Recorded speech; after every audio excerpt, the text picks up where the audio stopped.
لا إله إلا الله.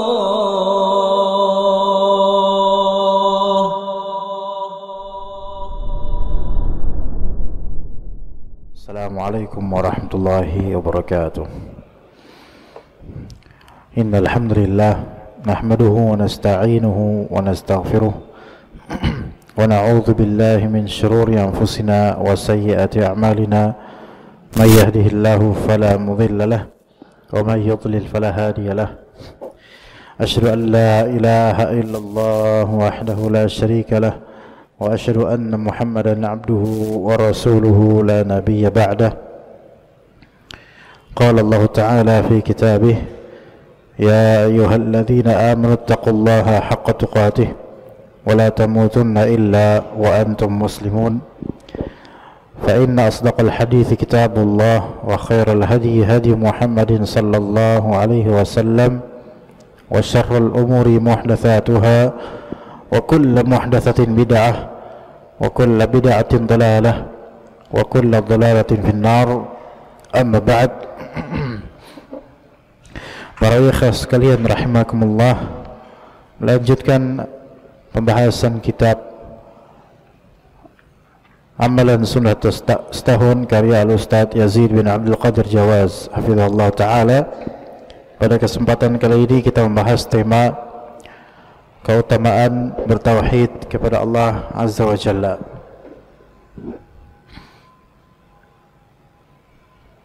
Coba Syekh Mas, terakhir kita di mana? Masih ingat tidak? Akhir kita sampai di halaman berapa? 64. Taib. Masih, iya, masuk, tapi masuk ke dalam pembahasan tauhid kan? Taib.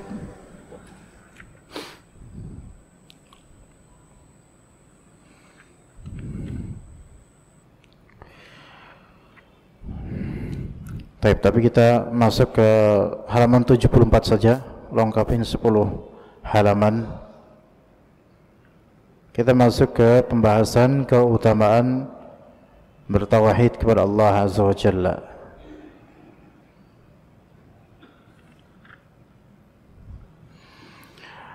Dikatakan dalam kitab Amalan Sunnah Setahun, ketika Allah Ta'ala mengabarkan bahwa tauhid adalah kewajiban yang paling agung atas seluruh hamba, maka Allah juga menyebutkan keutamaan-keutamaan yang mulia dan indah.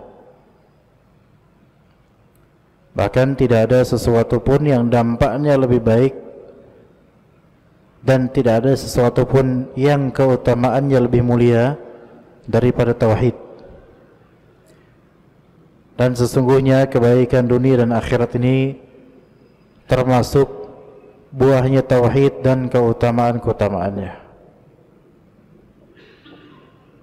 Jadi kebaikan dunia, enaknya hidup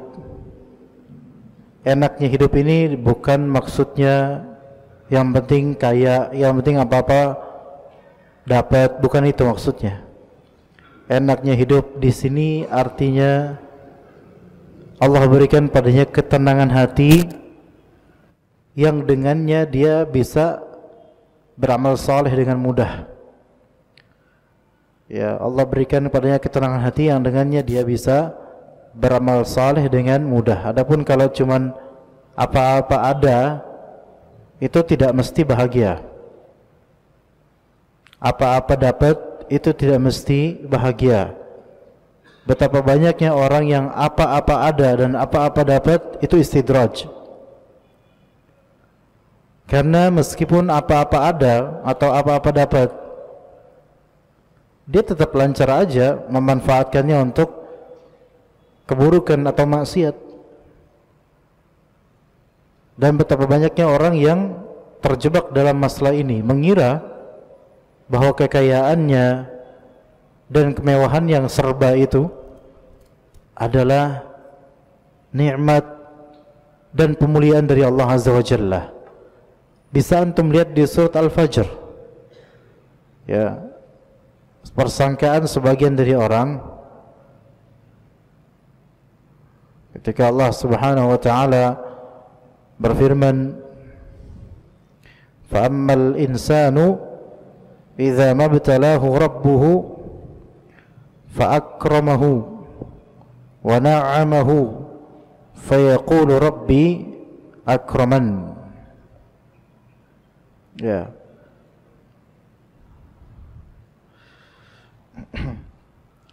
Adapun manusia, fa ammal insan idza mabtalahu rabbuh, jika Allah taala mengujinya.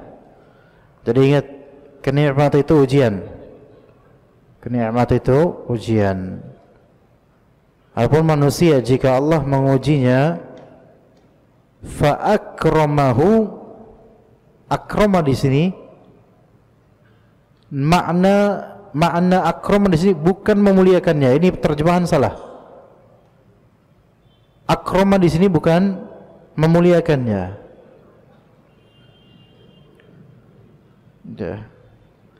Wa na'amahu, dan Allah berikan dia nikmat.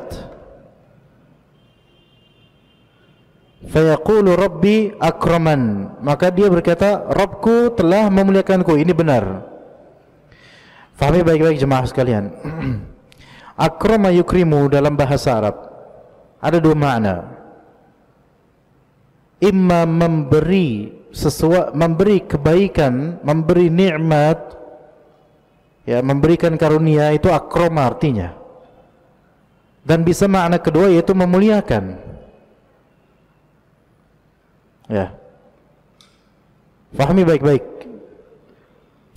Mungkin di buku-buku terjemah atau Al-Quran terjemahan juga terjadi kesalahan tafsir di sini, makanya orang bingung maksudnya apa ini. Adapun manusia, jika Allah uji dia, Allah memuliakan dia, Allah memberi nikmat, kemudian dia berkata, Rabbku telah, saya ulangi, ini terjemahan versi kebanyakan kitab Al-Quran keterjemahan. Adapun manusia, jika Allah mengujinya, fa akramahu, jika Allah, kemudian Allah Ta'ala memuliakannya, kemudian Allah memberi nikmat, terus orang yang dimuliakan dari nikmat ini berkata, Rabbi akraman, Tuhanku telah memuliakanku. Apa kata Allah doa berikutnya? Kalla, sekali tidak seperti itu. Jadi gimana?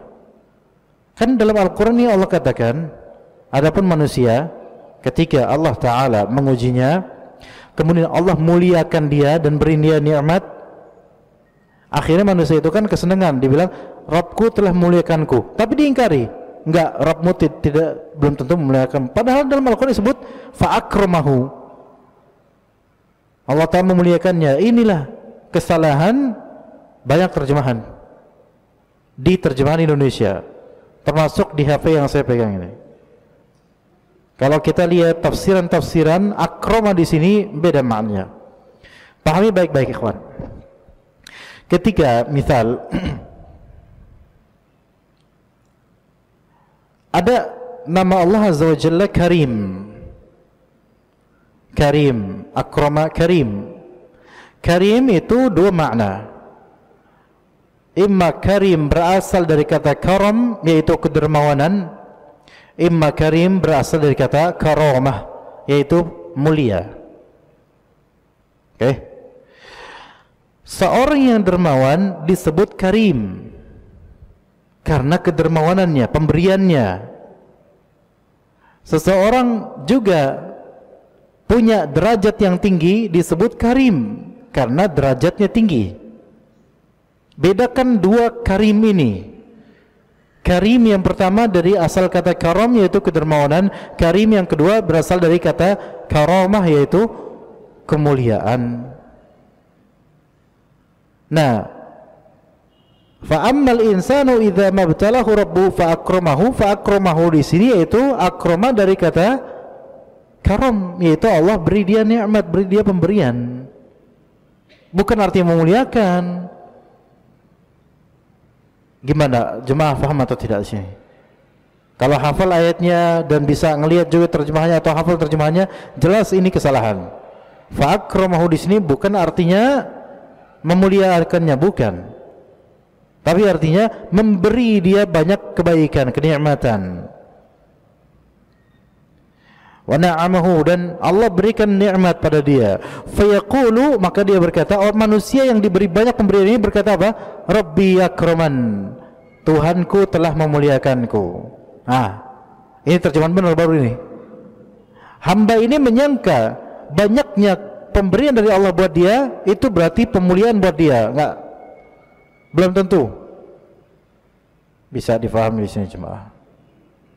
Kalau kita baca terjemahan, maka adapun manusia apabila Tuhan mengujinya lalu memuliakannya dan memberinya kesenangan, maka dia berkata, Tuhanku telah memuliakanku.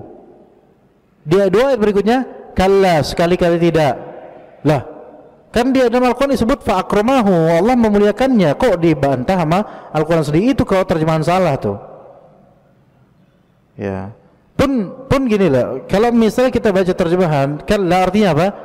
Sekali-kali tidak. Coba jelaskan apa arti sekali-kali tidak. Ini menunjukkan terjemahan kita ini tidak membuat kita paham. Apa maksudnya sekali-kali tidak? Tafsiran sekali-kali kalla, tafsirnya adalah laisal amru kama tadhunnun. Itu perkara itu tidak seperti yang kau pikirkan. It's not what you think gitu. Itu arti kalla. It's not what you think. Itu tidak seperti yang kau pikirkan. Itu. Jadi kalau misalnya ada orang suudzon sama kita, antum kemarin gini-gini ya, kalla. Jawab kalla. Itu mah udah wapres itu. Enggak, itu bukan Yusuf Kalla, beda lagi itu. Ini kalla di bahasa Arab. Apa arti kalla? It's not what you think. Coba kalau misalnya antum dulu kayak gini ya, kalla. Apa artinya? Sekali-kali tidak. Apa sekali-kali tidak? Enggak paham kita, sekali-kali tidak. Berarti dua kali iya berarti. Maka terjemahan ini harus membuat kita paham, harusnya gitu loh. Maka sebagian ulama mengharamkan terjemahan harfiah. Mengharuskan terjemahan itu hasil dari tafsir sehingga orang yang baca itu terfaham, enggak ambigu. Ya. Sekali-kali tidak. Taib. Ketika Allah Ta'ala menguji manusia dengan memuliakan manusia, memberi nikmat pada manusia, kemudian manusia bilang Allah telah memuliakanku. Lah yang kata Al-Quran memuliakan kok, ya benar dong, hamba ini bilang Allah telah memuliakanku. Makanya disipahami baik-baik. Akrama di ayat ini yang pertama maknanya adalah yaitu a'ta, memberikan karunia. Adapun akraman di sini maknanya adalah yaitu memuliakan. Lah, memberikan sesuatu dengan memuliakan itu two different things, dua hal yang berbeda. Ya.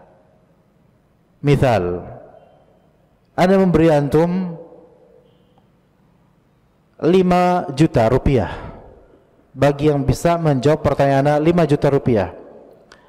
Apa pertanyaan Ustaz? Pertanyaannya, terjemahkan la ilaha illallah ya salam. Anda Ustaz? Dijawab, oh sahih antum. Siapa lagi yang bisa menjawab selain beliau? Anda Ustaz? Oke. Buat antum 5 juta, 5 juta. Ana karim atau tidak? Karim dalam artian apa? Dermawan, memberi karunia. Dan Allah pun, Allah Ta'ala karim, maha memberi karunia. Taib. Tapi setelah itu anak kasih 5 juta, 5 juta. Kemudian anak lihat antum yang jawab tadi. Anak tahu muka antum tuh muka miskin, makanya anak ngasih antum 5 juta. Taib. Dari segi kedermawanan, iya, anak karim. Tapi dari segi memuliakan, anak memuliakan antum enggak? Enggak. Malah menghinakan.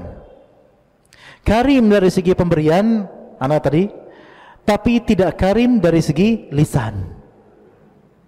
Sementara Allah Azza wa Jalla karim dari segi pemberiannya, dermawan, menderma sekali, dan dari segi kedudukannya Allah Ta'ala karim, yaitu mulia. Jadi karim ada yang maksudnya adalah karam, yaitu al-jud, al-ata, pemberian. Dan ada yang maknanya maksudnya dari kata apa? Dari kata karamah, yaitu rif'ah, lahu darajah, ketinggian derajat. Taib, apakah ada orang yang mulia tapi nggak pernah ngasih apa-apa? Ada. Di mata orang-orang dia memang mulia derajatnya karena akhlaknya baik, tapi karena kiri nggak pernah ngasih apa-apa. Karim tidak orang ini? Karim dari segi apa? Dari segi derajatnya di mata manusia. Bedakan dua hal ini. Maka manusia ketika Allah Ta'ala uji dengan diberikan pemberian dan kenikmatan, hamba itu akan bilang, Rabbku telah memuliakanku. Itu makna yang benar pada ayat. Kalla, tidak seperti yang kau kira. Baik. Jadi diberikannya karunia kepada insan berupa rizki yang melimpah, nikmat yang menyenangkan, itu tidak mesti pemuliaan dari Allah. Ya. Dari ayat yang tadi Al-Fajr itu. Tidak mesti pemuliaan dari Allah. Maka janganlah seseorang terperdaya dengan kehidupan dunia ini.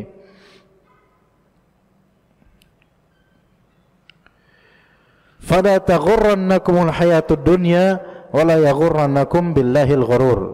Janganlah kehidupan dunia ini menipu kalian. Janganlah syaitan memperdaya kalian. Di antara tipuan yang banyak terjadi di dunia ini adalah tipuan dari segi apa? Dari segi pemberian atau dari segi karunia yang disangka oleh orang itu nikmat atau itu keberkahan dan pemulihan dari Allah. Tidak. Ada kali seseorang dalam 1 bulan itu mendapatkan gaji pokok 20 juta dan uang panas atau uang hasil proyek 30 juta, 50 juta per bulan. Dan satu sisi ada tukang sorabi yang sebulan bersih dia punya cuman 2 juta, tapi halal. Baik, sekarang pertanyaan kita, dan ini yang 20 juta gaji pokok dan itu bersubhat, 30 juta bonus dan itu panas. Enggak ada benar-benarnya ini 20 juta ini. Ini cuma 2 juta tapi hasil keringat sendiri dan halal, menjauhi yang haram. Oke, dari segi Allah Ta'ala karim, memberi dari segi kedermawanan dan banyaknya pemberian, lebih kemana? Lebih ke ini. Tapi dari segi pemuliaan lebih kemana? Lebih ke yang 2 juta. Bedakan. Hamba yang ini dapat 50 juta, dia berkata, Rabbi akraman, Tuhanku telah memberiku kemuliaan dengan apa? Banyaknya harta, 1 bulan 50 juta. Kalla, it's not what you think. Sementara yang ini 2 juta dia qanaah, saya cukup dengan apa adanya. Rezeki saya memang faqaddarahu alaihi. Faqaddarahu di sini di surat Al-Fajr disebutkan, wa amma idza mabtalahu faqadara alaihi rizqahu. Hamba ini yang menguji yang satunya, membatasi rizkinya. Dia mungkin berkata fayaqulu rabbi ahanan, Tuhanku telah menghinakanku. Tidak, enggak, jangan suudzon. Ini jangan suudzon. Berarti 2 juta halal dengan 50 juta bersubhat, 2 juta halal lebih selamat. Dan Allah memuliakan derajat orang ini dibandingkan 50 juta. Maka jangan terperdaya dengan keglamoran, kemewahan, jabatan, pangkat, kehebatan duniawi yang dimiliki oleh orang lain. Selama kita ini berpenghasilan halal, jujur dalam bermuamalah dan jujur kepada Allah Azza wa Jalla. Baik. Di antara keutamaan orang-orang yang bertauhid. Jadi ikhwan, kembali kita ini, kebaikan dunia, keberkahan kehidupan di dunia ini dan juga akhirat itu termasuk buahnya tauhid dan keutamaan-keutamaannya. Maka orang tidak bisa disebut urusan dunia baik secara syar'i kecuali kalau dia bertauhid dalam perkara tersebut, yaitu mengesahkan Allah dalam perkara tersebut, mengesahkan Allah dalam amalan tersebut. Kita lanjut. Di antara keutamaan orang yang bertauhid, yang pertama, fadilah bertauhid. Yang pertama, Allah akan menghapus dosa-dosa. Dalilnya adalah sabda Rasulullah SAW. Jadi yang pertama, keutamaan tauhid, dan ini keutamaan yang sangat penting karena ini yang kita butuhkan. Allah menghapus dosa-dosa dengan sebab tauhid. Walau jangan remehkan dosa, tapi ketahuilah bahwasanya dosa-dosa bahkan sebesar apapun, setinggi apapun dosa itu, dengan tauhid bisa diampuni. Namun jangan remehkan tauhid, jangan remehkan dosa-dosa. Kata Anas bin Malik radhiyallahu anhu, saya mendengar Rasulullah SAW bersabda, Allah tabaraka wa ta'ala berfirman, ya bena Adam, wahai anak Adam, semua dari kita anak Adam, innaka law ataitani biqurabil ardi khataya thumma laqitani la tusyriku bi syai'a la ataituka biqurabiha maghfirah. Wahai anak Adam, seandainya engkau datang kepadaku, kapan? Di akhirat. Manusia akan mendatangi Rabbnya. Thumma ilaihi turja'un. Kemudian kepadanya lah kalian akan berpulang. Wa ila rabbikal muntaha. Pada endingnya kita akan ke Tuhan kita, ke Rabb kita, ke Allah Azza wa Jalla. Sekiranya engkau datang kepadaku biqurabil ardi khataya, dengan dosa sepenuh bumi, besar, dosa sepenuh bumi.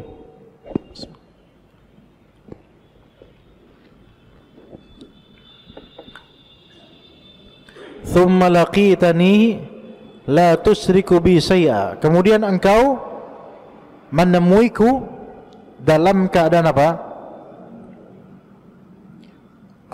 Maksudnya engkau mati, ketika mati tidak mempersekutukan aku dengan sesuatu pun juga. Jadi tidak berbuat syirik sedikit pun. Artinya engkau mati dalam keadaan murni bertauhid, tanpa ada dosa syirik sedikit pun. Berarti komplit di sini. Imma memang betul-betul nggak pernah berbuat syirik, dan itu sepertinya sulit ya. Tapi bisa dimaksudkan di sini yaitu dalam wafat kita, misal bersih saat itu dari dosa syirik, karena kita telah meminta ampun pada Allah Azza wa Jalla dari segala dosa syirik yang pernah kita lakukan. Masuk ke dalamnya adalah riya, sum'ah dan lainnya. Bebas dari itu. Artinya bukan karena tidak pernah melakukan itu, bukan. Tapi bebas dari itu. Mati dalam keadaan bersih dari itu. Artinya bertaubat setiap hari daripada kesyirikan besar maupun kecil. Wafat dalam keadaan murni bertauhid dan bebas dari syirik, namun masih punya dosa sebesar gunung. La ataituka biqurabiha maghfiratan, maka pasti aku akan berikan kepadamu ampunan sepenuh bumi itu pula. Ya, Allah akan menghapus dosa-dosanya. Tapi ikhwan, ingat di sini, kalau hal-hal seperti ini, pengampunan dosa dengan sebab amalan soleh tertentu, ingat, ini jika dosa tersebut kaitannya adalah dengan dirinya dengan Allah. Adapun jika dosa tersebut kaitannya dengan hak orang lain, maka Allah Maha Pengampun, namun terikat ampunan itu dengan manusia yang haknya itu belum ditunaikan. Maka tidak bisa diremehkan juga dengan mengatakan yang penting akidah, yang penting tauhid, yang penting tauhid. Tapi urusan muamalah, urusan hutang, itu urusan nafkah, itu enggak diperhatikan. Jadi perlu kita selalu ingatkan, betul tauhid itu penting. Bahkan sepenting-penting ilmu agama tauhid. Dan sepaling buruknya dosa syirik, jelas. Tapi jangan karena selalu kita yuk tauhid lagi. Betul kita tauhid. Dan terfadilahnya menghapuskan dosa-dosa. Tapi ingat, ini dosa antara dirinya dengan Allah Azza wa Jalla.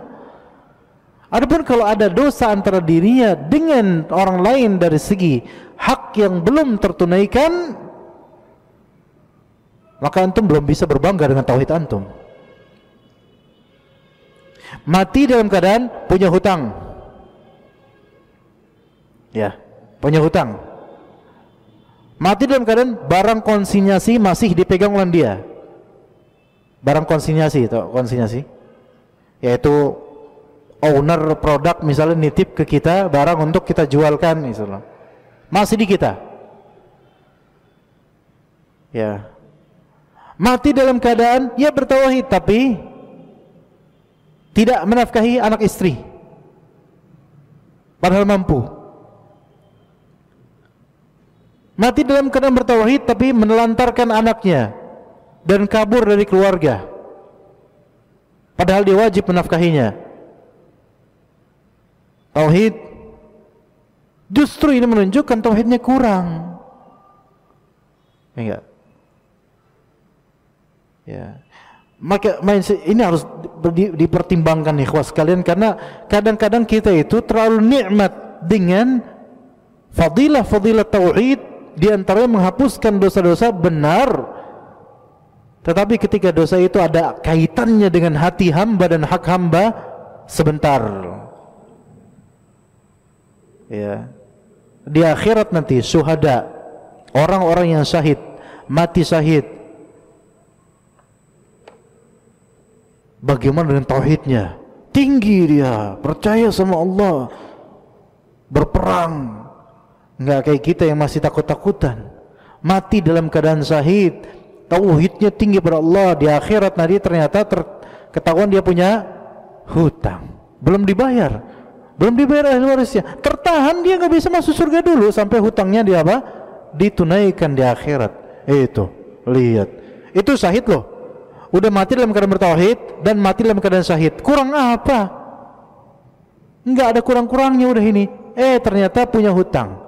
Ini padahal hutang itu aslinya tidak berdosa. Hutang itu umumnya hukum asal hutang kalau memang butuh tidak dosa, nggak apa-apa berhutang selama butuh darurat. Bagaimana dengan yang bukan berhutang? Nilap duit, mentadlis dan memalsukan sesuatu untuk mendapatkan keuntungan dari situ. Misal, ini kan kecurangan misalnya, memalsukan produk orang misalnya dan mengambil keuntungan dari situ. Taib, ini penipuan. Ini gimana? Oke, itu mungkin orang itu akan maafkan kali, ya mungkin, ya. Enggak, tapi yang seperti mencuri, korupsi, hutang dan sengaja tidak mau bayar, ini gimana? Masih mau bicara tauhid? Masih mau berlindung di balik tabir tauhid dengan merampas hak orang lain? Nggak bisa seperti itu, jemaah sekalian. Juga mampu menafkahi anak istri, mampu bekerja, nggak mau kerja, nyuruh istrinya yang kerja, cari duit, udah saya gampang lah. Padahal dia mampu kerja, masih muda. Ketahuilah jemaah sekalian bahwasanya kalau seorang suami mampu untuk menafkahi, mampu untuk bekerja mencari nafkah, dan dia kemudian melalaikan nafkah istrinya terutama, itu ibarat hutang terhadap istrinya. Ibarat hutang terhadap istrinya. Dan kalau suami ini mati belum minta kehalalan hutang itu dari istrinya, dia mati dalam keadaan sebenarnya berhutang secara syar'i, walaupun secara tradisi tidak dianggap berhutang, tapi secara syar'i di akhirat ditagih itu. Maka itulah yang masuk dalam surat Abasa, yauma yafirrul mar'u min akhihi wa ummihi wa abihi wa sahibatihi wa banihi. Di hari itu orang itu pergi, lari dari ketika lihat saudaranya kabur dia, ngelihat bapak ibunya kabur dia, ngelihat istri dan anak-anaknya dikabur. Di antara kemungkinannya adalah ini orang dulu zalim terhadap pihak-pihak ini, nggak menunaikan kewajiban. Masih kita berlindung di tabir tauhid dengan melalaikan hak-hak muamalah dan muasyarah. Ini kembali ditegaskan, betul kita tidak meremehkan tauhid sama sekali. Tauhid menjadi penyebab Allah Ta'ala menghapus dosa-dosa kita walaupun dosa besar. Tapi ketika dosa itu berkaitan dengan hak orang lain, maka Anda jangan berlindung di balik tauhid. Ya. Taib.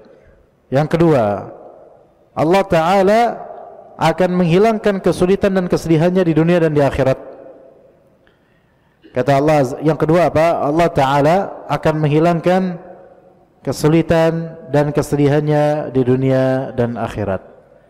Di surat At-Talaq ayat kedua dan ketiga, Allah Subhanahu wa Ta'ala berfirman, "Wa may yattaqillaha yaj'al lahu makhraja wa yarzuqhu min haitsu la yahtasib." Barang siapa yang bertakwa kepada Allah, niscaya Allah akan mengadakan baginya jalan keluar dan memberinya rizki dari arah yang tidak disangka-sangka. Seseorang tidak dikatakan bertakwa kepada Allah kalau dia tidak bertauhid. Jadi bertakwa di sini pasti bertauhid. Orang yang bertauhid dan bertakwa akan diberikan jalan keluar dari berbagai problem hidupnya. Makanya nikmat hidupnya, karena dia percaya sama Allah, yakin sama Allah, tenang jadi hidupnya. Wa may yattaqillaha yaj'al lahu makhraja. Di sini lihat, bertakwa kepada Allah, dan takwa itu adalah suatu label global untuk segala hal yang merupakan ketaatan kepada Allah, baik dalam rangka melakukan yang ma'ruf atau dalam rangka menjauhi yang munkar. Itu semua takwa. Jadi takwa adalah suatu sebutan atau level yang mencakup segala hal yang merupakan ketaatan kepada Allah, baik berupa melakukan yang ma'ruf atau meninggalkan yang atau menjauhi yang munkar. Itu takwa. Siapa yang bertakwa kepada Allah, jadi takwanya kepada Allah, tauhid pada Allah, maka ada dua bonus di sini, ada dua ganjaran di sini. Ya ja'allahu makhraja, Allah akan berikan buat dia makhraj, way out, jalan keluar.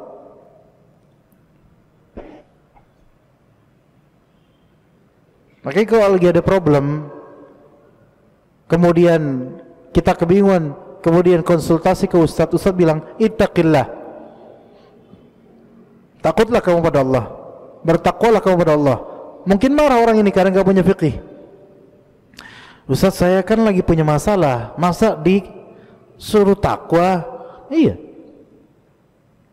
karena makhraj dan solusinya itu ada di balik ketakwaan. Wa may yattaqillaha yaj'al lahu makhraja. Yang kedua, wa yarzuqhu min haitsu la yahtasib. Dan Allah Ta'ala memberi rizki padanya dari arah yang tidak dia sangka. Ini termasuk apa? Termasuk mi'ad. Mi'ad itu janji Allah, janji baik. Ingat, janji Allah ada dua macam, yaitu wa'adullah itu ada dua macam. Yang pertama mi'ad atau wa'ad, yaitu janji baik, dan yang kedua wa'id, ancaman. Yang pertama janji baik, yang kedua ancaman. Nah, janji baik itu pasti Allah tunaikan. Itu pasti Allah tunaikan. Walaupun bersifat keduniaan, pasti. Seperti ini. Siapa yang bertakwa kepada Allah, Allah akan berikan dia jalan keluar, itu pasti. Antum harus yakin. Kalau antum husnudzan pada Allah, maka kata Allah, ana inda dhanni 'abdi bi falyadhunna bi ma syaa. Aku sesuai persangkaan hambaku terhadapku, maka silakan hambaku itu berprasangka terhadapku, terserah dia. Maka yakinlah janji baik Allah itu pasti Allah tunaikan, dan terserah Allah kapannya dan bagaimananya. Itu pertama, janji baik. Adapun janji buruk yaitu ancaman. Adapun janji buruk itu ancaman ada dua macam. ada yang pasti Allah tunaikan dan ada yang Allah maafkan. Ya. Adapun janji yang buruk yaitu ancaman, ada dua. Ada ancaman yang pasti Allah tunaikan, yang berupa apa? Yaitu ancaman terhadap pelaku kekufuran dan kesyirikan yang mengeluarkan dari Islam. Maka ini pasti Allah tunaikan. Ancaman ini pasti Allah tunaikan. Ancaman terhadap pelaku kekufuran atau kesyirikan pasti Allah tunaikan di akhirat. Tidak mungkin tidak. Yang kedua, ancaman yang kedua yang Allah Ta'ala mungkin memaafkannya, bisa jadi memaafkannya, yaitu dosa-dosa atau ancaman terhadap dosa-dosa yang dilakukan oleh orang beriman. Ini masih ada mungkin untuk Allah maafkan walaupun tanpa taubat orang beriman itu.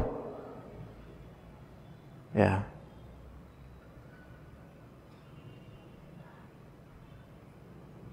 Dengan dalil-dalil yang menunjukkan pengampunan Allah Azza wa Jalla, rahmatnya begitu luas, rahmatnya melewati atau melampaui kemarahannya. Ya. Jadi janji Allah itu ada dua macam. Ada janji baik dan ada ancaman. Janji baik yang pertama dan yang kedua, janji buruk yaitu ancaman. Adapun janji baik pasti Allah tunaikan. Wa may yattaqillaha yaj'al lahu makhraja. Ini janji baik. Wa yarzuqhu min haitsu la yahtasib. Janji baik yang tidak mungkin Allah melanggarnya. Enggak mungkin. Ya, enggak mungkin Allah melanggarnya. Termasuk janji baik, hal jazaa'ul ihsan ilal ihsan. Tidaklah ada ganjaran kebaikan melainkan kebaikan pula. Ini janji baik dari Allah Azza wa Jalla. Namun untuk orang-orang kafir di dunia ini, mereka berbuat baik, akan Allah berikan kebaikan enggak? Iya, pasti Allah berikan kebaikan, tapi di dunia saja. Terbatas. Enggak sampai akhirat amal mereka. Karena mereka kufur. Kemudian yang kedua, ancaman apa? Terbagi menjadi dua, yaitu yang pasti Allah tunaikan, yaitu kekufuran atau kesyirikan yang mengeluarkan dari Islam. Baik kekufuran dan kesyirikan ini semua ancaman terhadapnya itu pasti Allah tunaikan tanpa kecuali. Kalau dia wafat dalam keadaan seperti itu, ini ancaman. Yang kedua, ancaman berupa apa? Terhadap dosa-dosa besar bagi para pelakunya di kalangan kaum muslimin. Maka ini terancam memang, tetapi ada kemungkinan dimaafkan oleh Allah Azza wa Jalla. Walaupun kadang-kadang pelakunya enggak taubat, iya. Bisa jadi Allah maafkan karena rahmat Allah Ta'ala, atau karena memang Allah menginginkannya dengan hikmah, atau karena memang Allah takdirkan dia bertaubat dan seterusnya. Al-muhim, hal-hal seperti ini ikhwas sekalian, ini menunjukkan Allah Ta'ala itu rahmatnya luas, terutama terhadap orang beriman. Wa bil mu'minina rahima, wa kana bil mu'minina rahima. Allah Ta'ala rahim, maha penyayang terhadap orang beriman. Itu yang kedua, Allah akan menghilangkan kesulitan dan kesedihannya di dunia akhirat bagi orang yang bertauhid. Sudah azan aja ini. Khalas, kita lanjut insyaallah ba'diyah isya insyaallah. Ba'diyah biasanya. Oke. Sallallahu ala nabiyina Muhammad wa ala alihi washabbihi ajma'in. Bismillahirrahmanirrahim. Alhamdulillah wassalatu wassalamu ala Rasulillah wa ala alihi washabbihi wa man walah, amma ba'd. Kita lanjutkan ikhwas sekalian rahimakumullah. Faedah atau keutamaan bertauhid kepada Allah yang nomor 3. Yang pertama, Allah Ta'ala akan menghapus dosa-dosanya. Yang kedua, Allah Ta'ala akan menghilangkan kesulitan dan kesedihannya di dunia dan akhirat. Yang ketiga, Allah akan menjadikan dan menghiasi dalam hatinya rasa cinta kepada iman. Jadi dengan tauhid Allah Ta'ala, di antara fadilah dan keutamaan tauhid, Allah akan jadikan dan hiasi dalam hatinya kecintaan kepada iman. Kecintaan kepada iman ini kecintaan kepada tauhid itu sendiri, kecintaan kepada ilmu syar'i, kecintaan kepada amalan-amalan sesuai sunnah. Makanya kalau kita lihat orang-orang atau golongan kaum muslimin dalam kaum muslimin yang mencintai ilmu syar'i, itu rata-rata adalah yang bertauhid. Adapun sebagian kaum muslimin yang tidak memperhatikan tauhid, mereka itu tidak begitu peduli dengan ilmu syar'i. Dan amalan-amalan sunnah yang mencintainya itu rata-rata adalah ahli tauhid. Adapun ahli bid'ah, mengapa mereka seringkali bahkan membenci amalan sunnah? Bisa jadi karena ada kekeroposan di tauhidnya.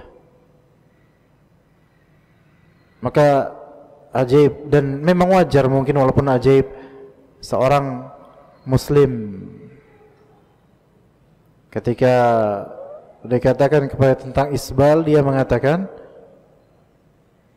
apa yang melewati mata kaki masuk neraka itu enggak masuk akal, katanya.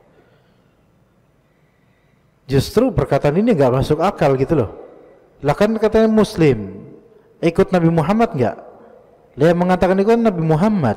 Enggak masuk akal seorang muslim yang mengklaim wa asyhadu anna Muhammadar Rasulullah mengatakan sesuatu yang justru bertentangan 100% dengan perkataan Nabi Muhammad SAW dan menyatakan itu tidak masuk akal. Jadi enggak cinta dengan iman ini, jangan-jangan enggak cinta dengan amalan soleh, enggak cinta dengan amalan yang memang itu merupakan suatu sunnah dalam artian jalannya Nabi SAW. Ya, berarti ada sesuatu di tauhidnya. Memang ini amalan hati, tetapi bisa jadi seorang menularkan syubhat dan pertentangan terhadap sunnah disebabkan hatinya itu lebih ke dunia dibandingkan kepada Allah Azza wa Jalla. Ya, jadi di antara keutamaan bertauhid kepada Allah, Allah akan menjadikan dan menghiasi dalam hatinya rasa cinta kepada iman. Iman di sini mencakup kepada tauhid itu sendiri, kepada ilmu syar'i, kepada amalan saleh. Serta menjadikan di dalam hatinya rasa benci kepada kekufuran, kefasikan, dan kedurhakaan. Benci terhadap kekufuran. Jadi ngelihat sesuatu yang sifatnya kufur dan syirik, itu benci. Makanya anti syirik. Itu kalau bertauhid. Maka kalau sebagian dari kaum muslimin dengan kekufuran dan kesyirikan itu malah enggak benci, ya karena mereka mungkin ahlinya gitu. Karena mereka mungkin mengikutinya, makanya enggak benci dengan kekufuran, kefasikan. Ya, di antaranya apa? Di antaranya dangdut dengan segala jenisnya, baik koplo maupun tidak. Ya, kalau suka dengan itu berarti ada sesuatu di tauhidnya. Karena kalau emang dia bertauhid, pasti dia nggak suka dengan itu. Dan juga kedurhakaan, kedurhakaan di sini maksudnya kemaksiatan. Maka kalau kemaksiatan kita lakukan itu berarti ada sesuatu yang kurang di tauhid kita. Allah Ta'ala berfirman, "Walakinnallaha habbaba ilaikumul imana wa zayyanahu fi qulubikum wa karraha ilaikumul kufra wal fusuqa wal 'isyan ulaika humur rasyidun." Tetapi Allah menjadikan kalian cinta kepada keimanan dan menjadikan iman itu indah dalam hati kalian, serta menjadikan kalian benci kepada al-kufra wal fusuq wal isyan, kekufuran, kefasikan dan kemaksiatan. Mereka itulah orang-orang yang mengikuti jalan yang lurus. Taib, yang keempat, ini surat Al-Hujurat tadi. Yang keempat, tauhid adalah satu-satunya sebab untuk mendapatkan ridha Allah. Tauhid adalah satu-satunya sebab untuk mendapatkan ridha Allah.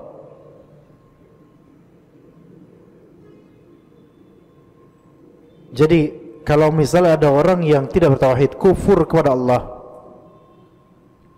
tapi dia bakti sama ibunya, apakah Allah Ta'ala ridha padanya? Sementara kata Nabi SAW, ridha Rabbi fi ridhal walidain wa sakhatu fi sakhatil walidain. Ridhonya Allah sesuai dengan ridhonya kedua orang tua, wa sakhat, dan kemurkaan Allah sesuai dengan kemurkaan orang tua. Maksudnya berkaitan dengan kemurkaan orang tua. Bagaimana kalau misalnya orang kafir, dia bakti sama orang tuanya, terutama ibunya, ibunya ridha, sama-sama kafir semuanya ini, kira-kira dapat nggak ridha Allah? Enggak. Sebakti apapun dia, selama dia kufur pada Allah, Allah tidak ridha pada dia. Rugi kan? Tapi Allah akan berikan kebaikan buat dia di dunia. Hal jazaul ihsan illa ihsan. Cuman dunia saja, mungkin kelancaran bisnis. Oke, tapi itu bukanlah keberkahan syar'iyah. Itu tidak berupa bukan dulangan pahala, bukan. Cuman dunia saja. Ya. Ya udah, itu aja, dia biarkan senang di dunia dulu. Dan kesenangan dunia ini, wa mal hayatud dunya fil akhirati illa mata'. Tidaklah kehidupan dunia dibandingkan akhirat kecuali mata'. Ya, yaitu nikmat yang sebentar, sejenak. Jadi cuma tauhid satu-satunya sebab untuk mendapat ridha Allah, ini kuncinya. Dan orang yang paling bahagia disebutkan dalam nomor 4, orang yang paling bahagia dengan syafaat Nabi Muhammad SAW adalah orang yang mengucapkan la ilaha illallah dengan penuh keikhlasan dari dalam hatinya. Yaitu orang yang paling bahagia dengan syafaat Nabi Muhammad SAW adalah orang yang bertauhid. Orang yang paling bahagia dengan syafaat Nabi Muhammad SAW adalah orang yang bertauhid, tidak berbuat syirik. Rasulullah sallallahu alaihi wasallam bersabda, as'adun nasi bi syafaati yaumal qiyamati man qala la ilaha illallah khalisan min qalbihi aw nafsihi.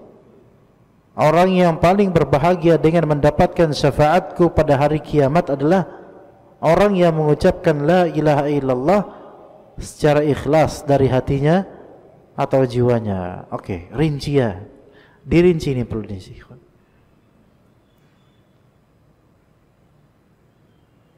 Semua orang muslim di Indonesia la ilaha illallah ucapannya. Tentu saya tidak ingin mendoakan keburukan pada diri saya dan juga kaum muslimin. Kita doakan semoga Allah mengampuni dan merahmati kaum muslimin. Tapi kenyataan yang terjadi itu lebih pahit dari apa yang terkisahkan. Semuanya la ilaha illallah. Semuanya mengatakan itu, bahkan sampai masuk lagu dangdut juga. Ya. La ilaha illallah lisan, tapi syirik di perbuatan. Gimana bisa seperti itu? Meminta syafaat, mencari syafaat Nabi, tapi berbuat syirik sehingga tidak akan dapat syafaat. Ya, gimana bisa seperti itu? Dia berkata la ilaha illallah, la ilaha illallah, la ilaha illallah, tahlilan bahkan sampai kayak gini-gini. Makomnya ada 3, makom syariat, makom awam. Makom kedua lebih tinggi khas. Makom ketiga paling atas khawasul khas atau khasul khas. Kalau masih makomnya itu la ilaha illallah. Ya. Kalau makomnya lebih tinggi lagi Allah. Makomnya paling tinggi khasul khas hu.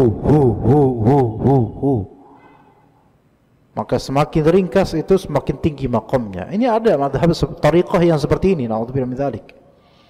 Mempermainkan kalimat tauhid la ilaha illallah.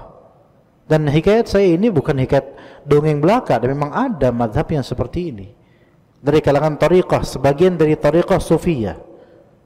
Hu sambil ngangguk dan bareng-bareng, kadang-kadang sampai terjadi kesetrum atau mental dan seterusnya. Itu udah beda makomnya itu.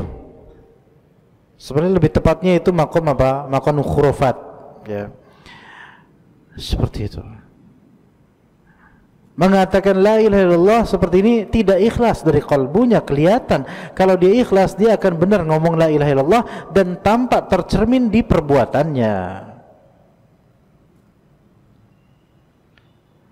Jadi orang yang tidak ikhlas atau berbuat syirik besar, dia tidak akan dapat syafaat. Dia tidak akan dapat syafaat. Karena sekalipun Rasulullah memberikannya syafaat, tetap ada syaratnya, yaitu ridhonya Allah terhadap masfu'lah, yaitu orang yang diberi syafaat ini. Bagaimana mungkin Allah ridho kepada orang yang berbuat syirik? Dan itu kenyataan yang pahit di gambaran realita di Indonesia dan negeri Islam lainnya.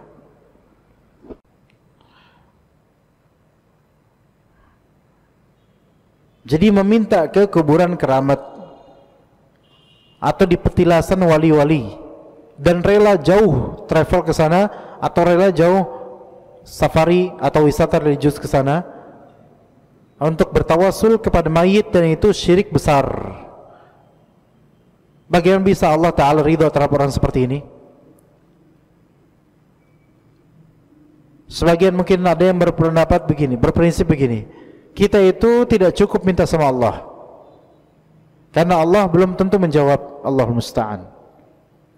Jelas-jelas bertentangan dengan ayat ud'uni wa qala rabbukum ud'uni istajib lakum, bertentangan dengan ayat wa idza sa'alaka ibadi anni fa inni qarib ujibu da'wata da'i idza da'an, bertentangan dengan hadis ud'uni wa antum muqinuna bil ijabah, mintalah ud'a fastaghfirullah ud'ullaha wa antum muqinuna bil ijabah, berdoalah kepada Allah dalam keadaan kalian yakin akan jawaban Allah. Maka kata mereka, kita enggak cukup minta sama Allah karena Allah itu belum tentu langsung menjawab atau belum tentu menjawab, melainkan kita tetap butuh kepada Nabi sallallahu alaihi wasallam. Maka kita itu ya minta sama Allah, tapi sembari kita juga minta kepada Nabi sallallahu alaihi wasallam. Ini syirik akbar apa lagi yang dia inginkan?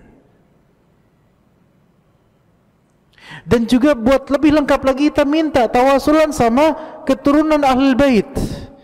Antum mau jadi orang Syiah atau apa sebenarnya? Ahlul Bait ada sendiri, mereka mulia dengan nasabnya, tetapi khalas kita minta kepada Allah, itu yang Allah inginkan dari kita, meminta langsung kepada Allah Azza wa Jalla. Kata mereka, syubhat mereka adalah kalau minta kepada Allah itu tidak langsung dijawab atau tidak dijawab, harus ada penguatnya.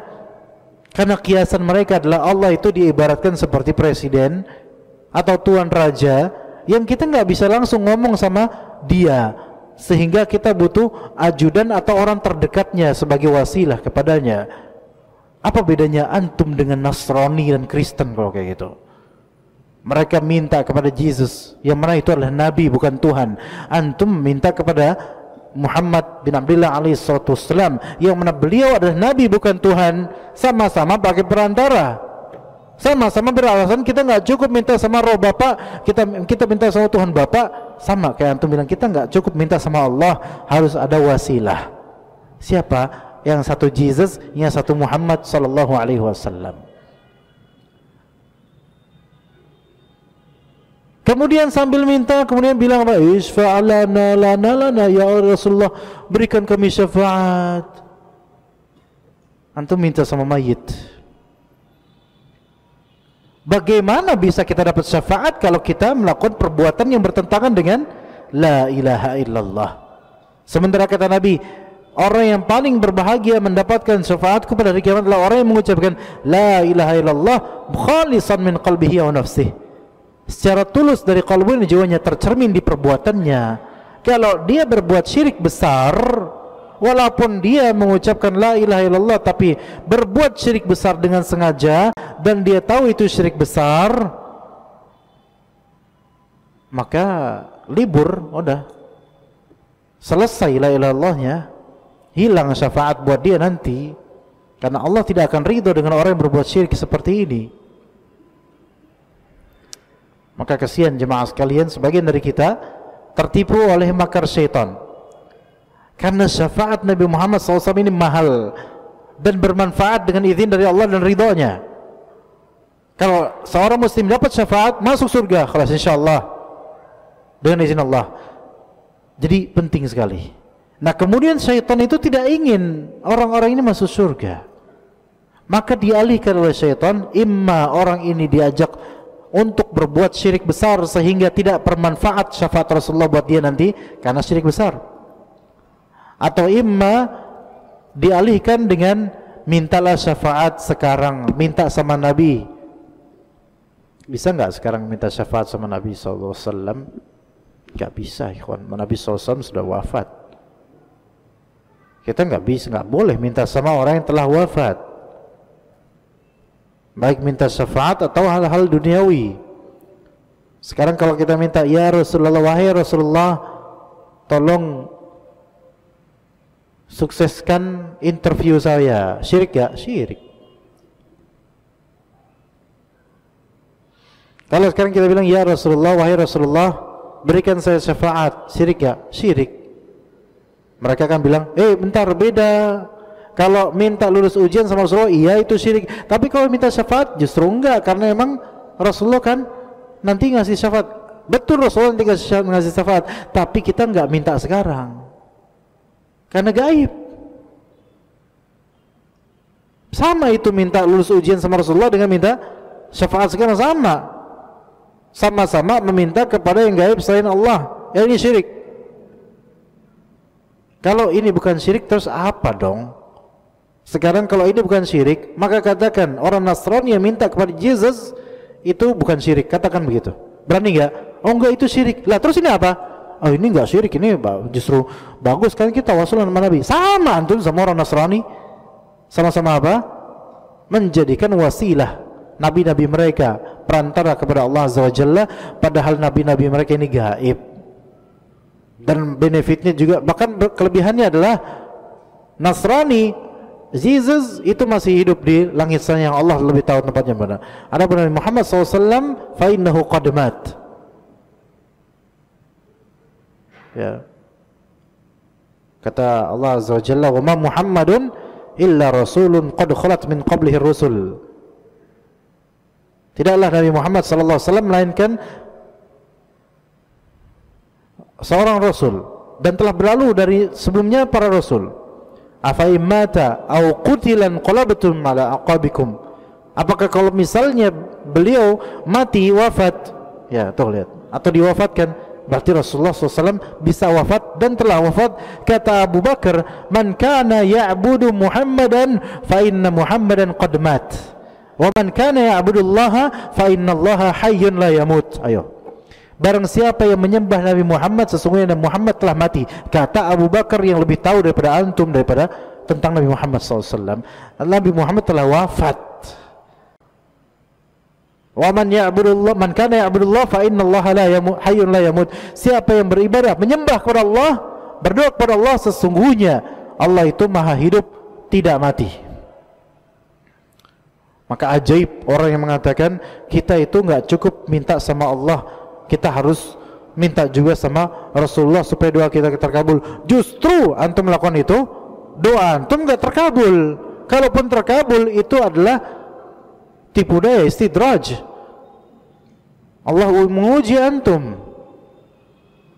Nggak cukup kita itu minta sama Allah, perlu ke kuburan keramat jeruk purut, untuk ke makam Syekh Fulan, tawasulan di situ, itu insya Allah menjadi penguat doa.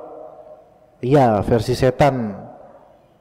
Enggak, itu justru membuat doa kita terhijabkan dari jawaban. Kalaupun ada jawaban, maka itu adalah ujian yang Allah berikan. Maka manusia yang paling berbahagia dengan syafaatnya Nabi SAW adalah ahli tauhid. Maka kalau seseorang sampai melakukan syirik besar, justru dia enggak mendapatkan apa-apa kecuali kerugian dunia dan akhirat. Saya pikir cukup sampai sini insyaallah, karena besok saya ingin safar. Jadi kita cukup sampai sini aja. Semoga yang sedikit ini bermanfaat, dan semoga Allah Subhanahu wa taala jadikan ana dan juga antum serta keluarga kita sebagai kalangan atau orang-orang yang bertauhid kepada Allah Azza wa Jalla, dan menyelamatkan kita dari kesyirikan baik kecil maupun besarnya. Wa sallallahu ala nabiyyina Muhammadin wa ala alihi wa sahbihi ajma'in. Subhanakallahumma bihamdika asyhadu an la ilaha illa anta astaghfiruka wa atubu ilaik. Wassalamu alaikum warahmatullahi wabarakatuh. Tafadhal. Minum.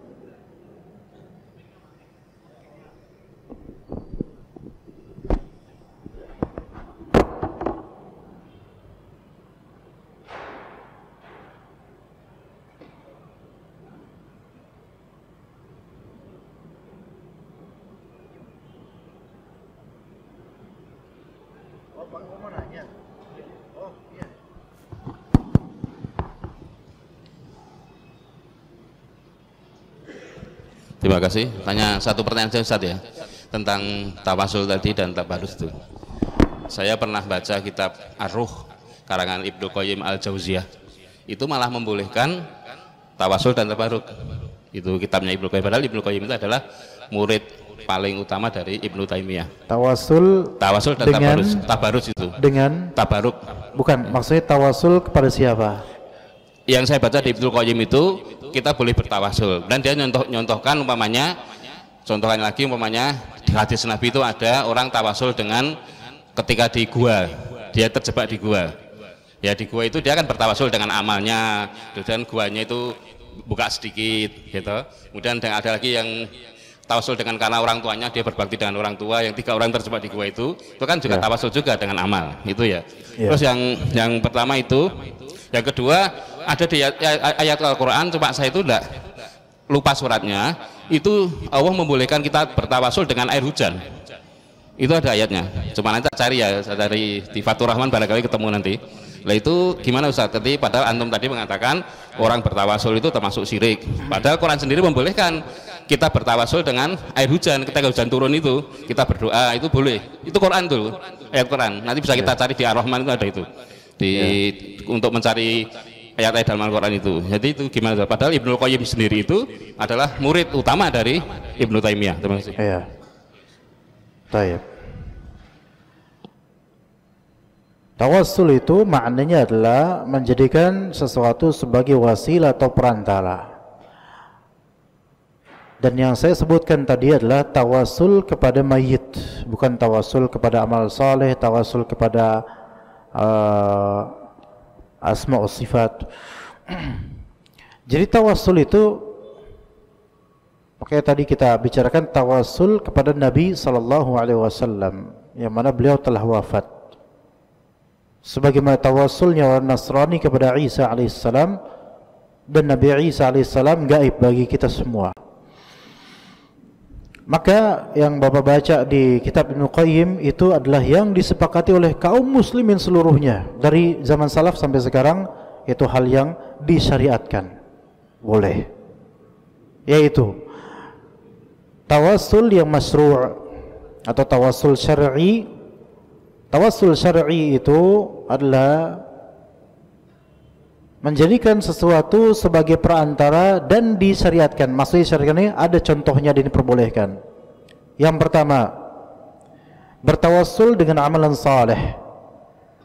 Bertawassul dengan amalan saleh dengan cara apa? Menyebutkan dalam doa kita amalan saleh yang telah kita lakukan agar Allah Azza wa Jalla menjawab doa kita, untuk memperkuat jawaban. Ini satu, ini boleh. Dengan dalil tadi hadis di goa, 3 orang dalam goa. Itu bukan itu yang kita bicarakan. Dan yang kedua, tawassul yang syar'i yang diperbolehkan adalah bertawassul dengan asma dan sifat Allah. Kata Allah Azza wa Jalla, walillahil asma'ul husna fad'uuhu biha. Allah Ta'ala memiliki asma'ul husna, maka berdoalah dengan bertawassul dengan asma'ul husna. Maka ini boleh, bahkan dianjurkan. Maka kalau kita bilang ya Allah, itu tawassul, ya. Kemudian bismillahirrahmanirrahim, itu tawassul, dengan kita bertawassul dengan menyebut nama Allah Azza wa Jalla, ya. A'udzubillahi minasyaitonirrajim, itu bertawassul juga dengan nama Allah Azza wa Jalla, Allah, lafaz jalla Allah. Itu yang kedua, bertawassul dengan asma wa sifat. Dan yang ketiga, bertawassul dengan meminta didoakan oleh orang yang saleh yang masih hidup. Ini tawassul juga, dan ini boleh, sebagaimana perbuatan sebagian sahabat kepada Nabi SAW. Di antara contoh saja, seorang perempuan yang terkena penyakit epilepsi bertanya, minta kepada ya Rasulullah, ud'uli an yasfiyallah li, ya Rasulullah, tolong doakan saya supaya Allah menyembuhkan saya. Ini tawassul kepada orang saleh supaya mendoakan kepada Allah, berdoa kepada Allah supaya kita sembuh atau dia sembuh. Maka Rasulullah SAW memberikan pilihan, aku akan doakan kesembuhan buat kamu, insya Allah kamu sembuh, atau kamu bersabar tapi kamu dapat surga nanti. Maka perempuan itu milih, saya bersabar ya Rasulullah, tapi tolong doakan saya supaya tertutup aurat saya. Lagi-lagi minta sama Rasulullah SAW, tapi ini beliau masih hidup. Maka 3 tawassul ini semuanya boleh, bahkan disyariatkan, ya begitu Pak. Itu jadi yang Bapak baca, itulah yang 3 itu diantaranya. Adapun tawassul yang dilarang adalah yang berlawanan dengan 3 ini. Jadi antara yang tadi saya sebut yang kita bahas, yaitu tawassul dengan apa? Dengan mayit atau dengan yang gaib selain Allah Azza wa Jalla. Seperti bertawassul dengan Rasulullah SAW yang telah wafat dan gaib. Bertawassul dengan mayit, siapapun itu, orang soleh ke atau tidak, tapi bertawassul dengan mayit dengan cara, wahai mayit, tolong sampaikan kepada Allah supaya mengampuni saya. Ini syirik, karena ini nggak nyambung di sini, putus dia, ya. Jadi itu maksudnya, itu yang dimaksud dari amalan syirik tawassul tadi. Maka rinciannya adalah tawassul terbagi menjadi 2, tawassul yang syar'i dan tawassul yang syirki atau bid'i. Kenapa tadi tidak kami jelaskan secara komplit? Karena memang kita fokusnya di masalah berkaitan dengan la ilaha illallah dan pelanggarannya. Jadi kita tidak fokus di keumuman tawassul seperti itu. Ya, jadi kalau misalnya menjadikan wasilah sesuatu yang memang syariat, maka itu enggak masalah insyaallah Pak. Ya, jadi insyaallah itu benar, sahih. Baik, mungkin cukup sampai situ. Jazakallah khairal jaza atas pertanyaannya, dan juga teman-teman sekalian, barakallahu fikum jami'an. Wa sallallahu ala nabiyina Muhammad wa ala alihi wa sahbihi ajma'in. Wassalamualaikum warahmatullahi wabarakatuh.